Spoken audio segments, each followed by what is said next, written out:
hata jana tu nilikuja hapa. Jana? Umesema jana?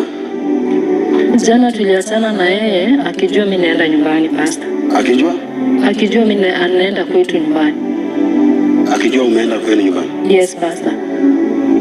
Kwa nini? Hata nikidhani kama ananiona ameniona niko huko. Maana pastor ndio kama venye nimefundishana leo ni kama tu yangu pastor. Kwa sababu pastor ndio ulituombea na tukarudiana. Lakini ikukaa pastor.